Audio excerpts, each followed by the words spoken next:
Good evening po sa inyong lahat. Good evening po, Father. Alam niyo po, kinakabahan ngayon si Kuya Alvin, no?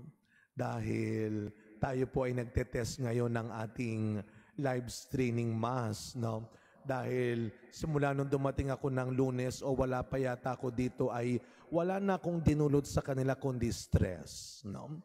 Streso dahil marami tayong mga magiging bagong mga kaparokya, hindi lang physical kundi online, no? Marami tayong mga naging kaibigan po noon na sa awa ho ng Diyos ay nais din pong makapagsimba sa atin dito sa ating parokya, hindi man physical kundi online man lamang. Yan ang biyaya, no?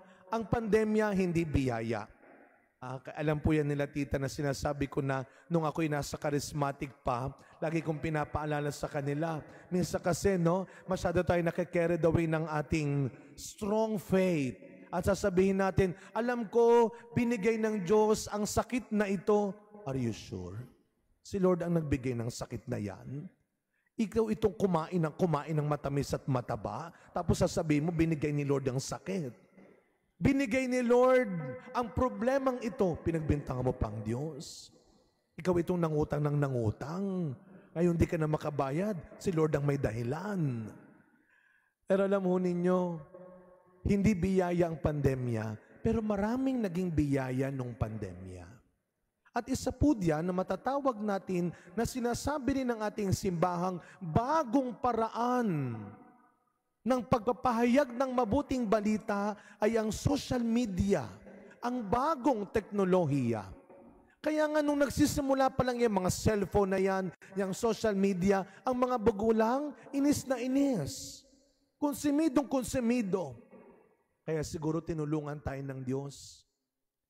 Itinama niya ang tunay na dahilan ng pagkakaroon ng bagay na ito.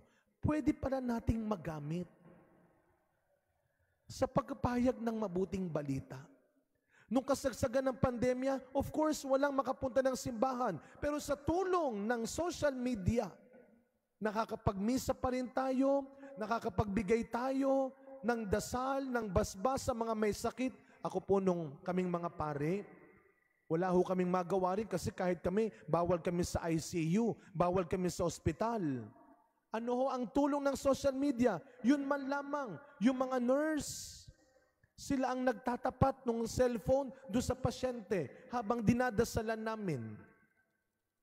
Ito'y magandang paalala sa atin na tayong lahat ay may magagawang tulong, may maibibigay na tulong kung gugustuhin natin,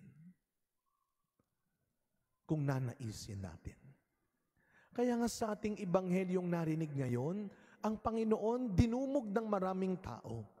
Siguro ang gusto ng Panginoon ay mapaglingkuran muna ang kanyang mga kapwa Hudyo. Pero isang may babaeng hentil, nung siya ay dumating sa bayan na yon, siguro ang naka-mindset kay Kristo ay paglingkuran ng kanyang kababayan, ang mga Hudyo. Pero may dumating na babae. Hindi lang basta babae, nanay. Kung meron man sigurong kakaibang regalo ang Diyos sa mga nanay, ang pagiging makulit. Makulit ang mga nanay. At ang paborito nilang kinukulit, ang Diyos. Kinukulit nila lagi ang Diyos dahil hindi sila sumusuko sa mga anak nilang matigas ang ulo.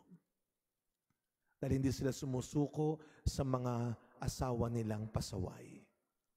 Dahil hindi sila sumusuko sa mga taong humihingi ng dasal sa kanila. Makulit.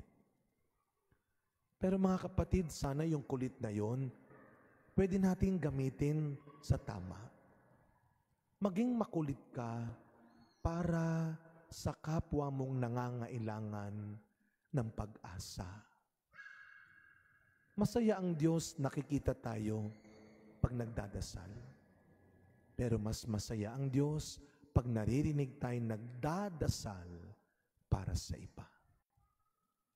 Kaya nga sa pagpatuloy na misa natin, sa tulong ho ng ating social communication team, sana ho maabot natin ang mga kapatid, ang mga kababayan natin, lalo na ang mga may sakit, ang mga hindi na kaya hong makapagsimba dito, at maging ang mga nasa ibang bansa na mga nangungulila rin sa kanilang pamilya.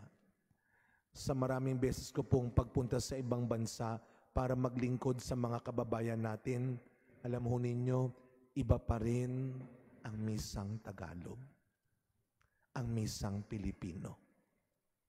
Nawa, gamitin ng Panginoon ang anumang oras at lakas na meron pa tayo sa mundong ito para makatulong tayo na abot natin ang mga kapatid nating higit ding nangangailangan. Araw-araw, binibigyan tayo ng pagkakataon ng Diyos na maging biyaya at maghatid ng biyaya